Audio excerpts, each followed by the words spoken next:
বাড়িতে আমাদের বিয়ের ব্যাপারে কথা বললে তুমি?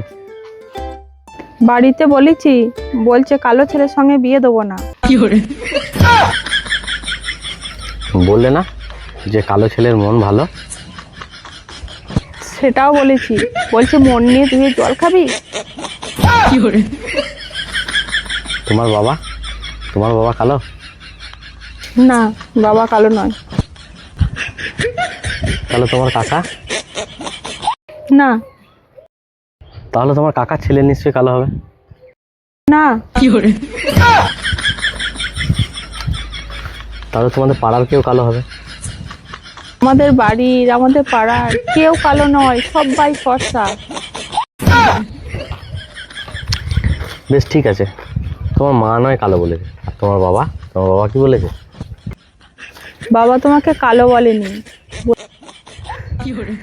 তাহলে তাহলে বাবার নিশ্চয়ই পছন্দ তাহলে আমাকে। বাবা না, তোমাকে কালো মোষ বলেছে।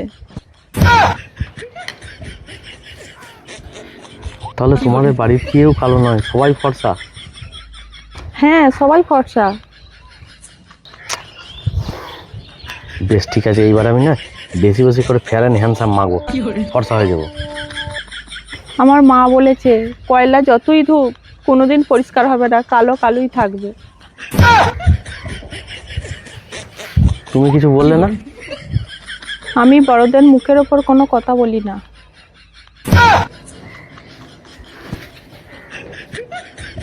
তাহলে ধরো তোমাদের বাড়িতে একটা এমন তরকারি একদিন হলো যেটা খেতে তুমি একদমই পছন্দ করো না, আর তুমি তখন কিছু বলো না? না, আমি চুপচাপ খেয়ে নিই, কিছু বলি না।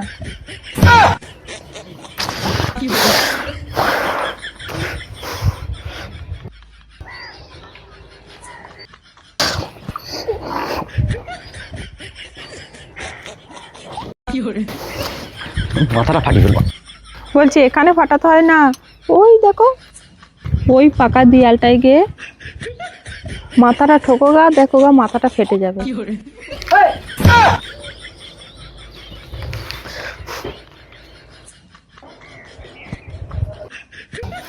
তাহলে তুমিই বলো, ভগবান কেন মানুষকে কালো বানায়?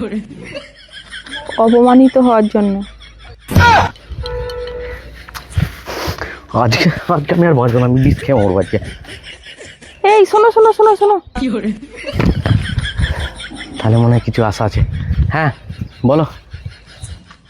বলছি যেখানে সেখানে বিষ কিনো না, ওই হাবলদের দোকানে কিনো। হাবলদের দোকানে বিষটা খুব সস্তা, আর খেলেই মরবে, আর অন্য জায়গায় কিনলে দামটা বেশি নেবে।